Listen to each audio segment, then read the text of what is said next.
So, hello and welcome to this edition of Let's Hear It from the Expert.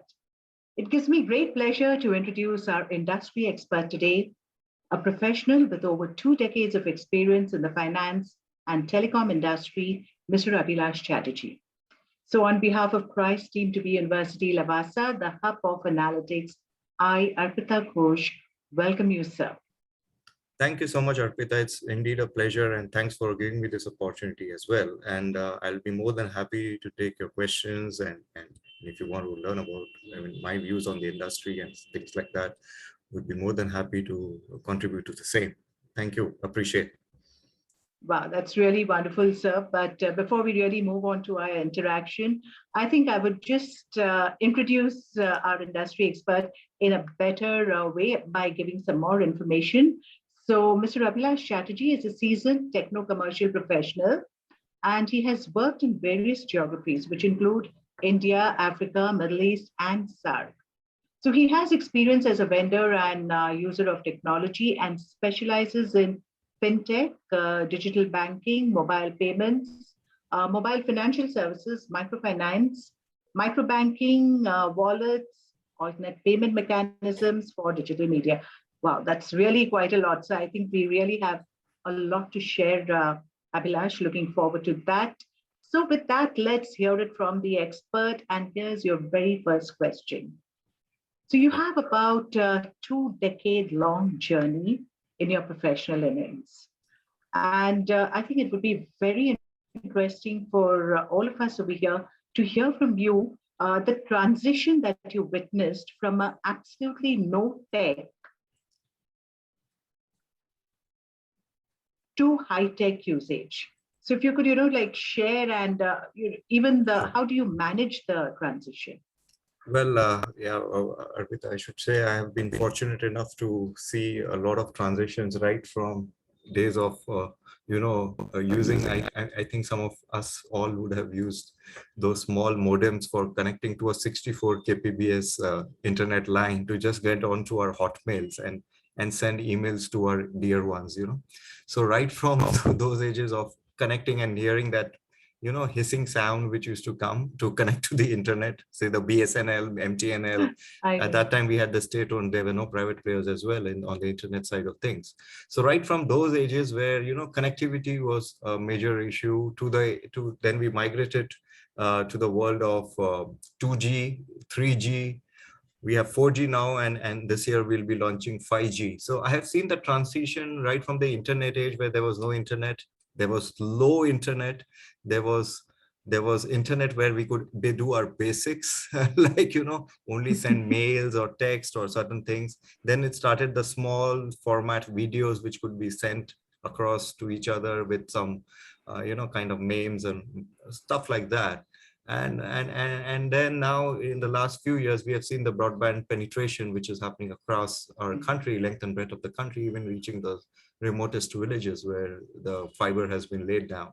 And having worked in the telecom side of things to have started, I worked with Reliance and Bharti, and I've seen this thing transition in front of my eyes where, people used to carry servers with them, loads of servers and take it to from one premise to other because there was no cloud, right? So everything had to be on-prem.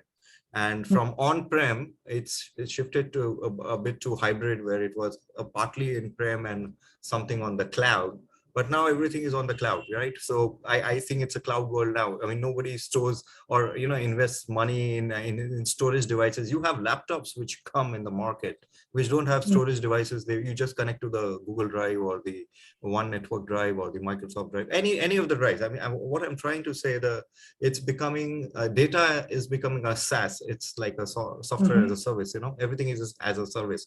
And the reason you are able to give things as a service is because of the internet broadband kind of penetration as well as the availability. I know in certain areas we still have a bit of a lacuna, but still, I mean, we are able to do this call itself is a big thing.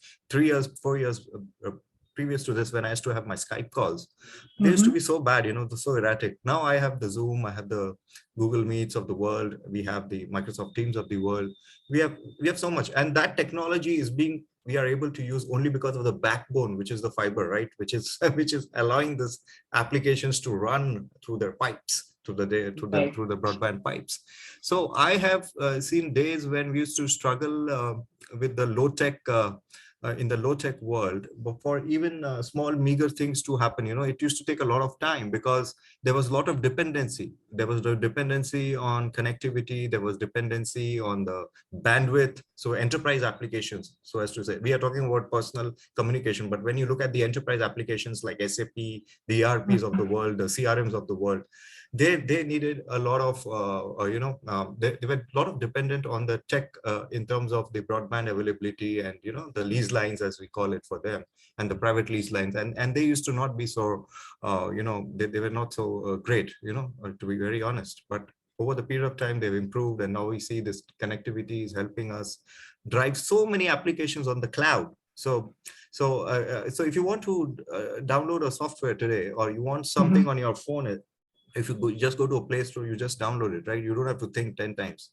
I've seen the world of client server applications that there was no internet, and to transport data from one place to the other, people used to put tapes, used to use the hard tapes, hard drives, and carry it from one place to other, from Pune to Mumbai, from Mumbai to Delhi. Somebody's flying with those tapes. I've seen those days in the tech world.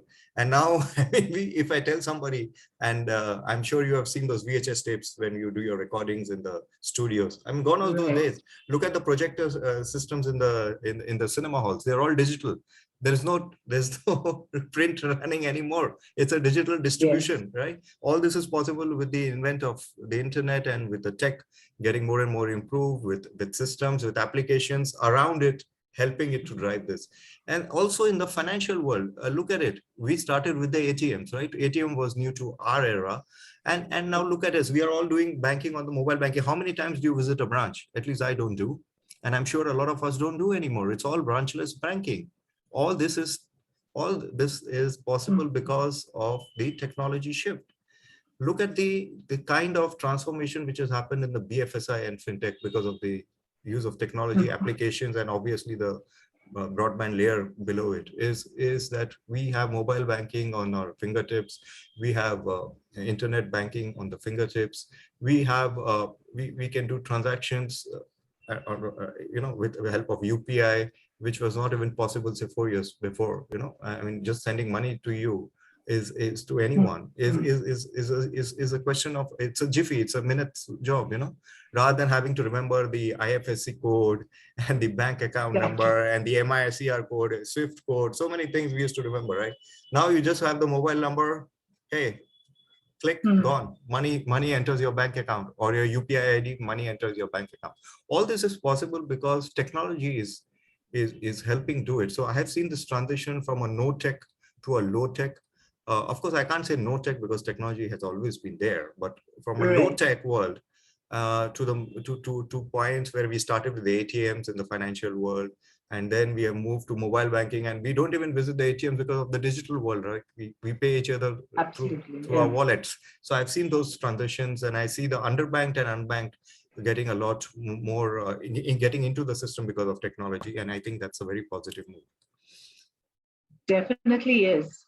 In fact, I mean, and especially in these last 2.5 years with the pandemic and all, technology has really overtaken all our lives. I mean, irrespective. Yes, sir.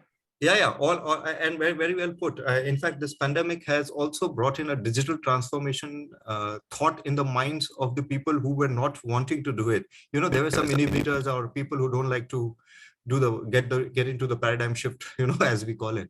So there was a paradigm shift during this pandemic where a lot of people who were inhibitors or lying on that outliners, as I call it, outliers, who were not wanting to come into the system, were forced to get into the system. And what this has done is led to a leapfrog in the digital transformation projects across the industry, be it food tech, edu tech, of course, bank tech, and fintech, as we call it, and of course, insure tech, reg tech. I mean, you name it, every field has tech attached to it, and the reason being, without tech in this pandemic, we wouldn't have been able to give insurance, claims. We couldn't have processed our medical claims. We couldn't have processed.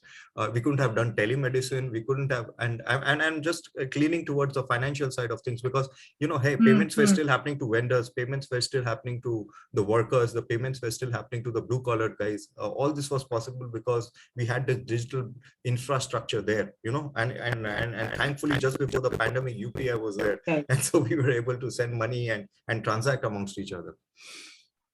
Exactly.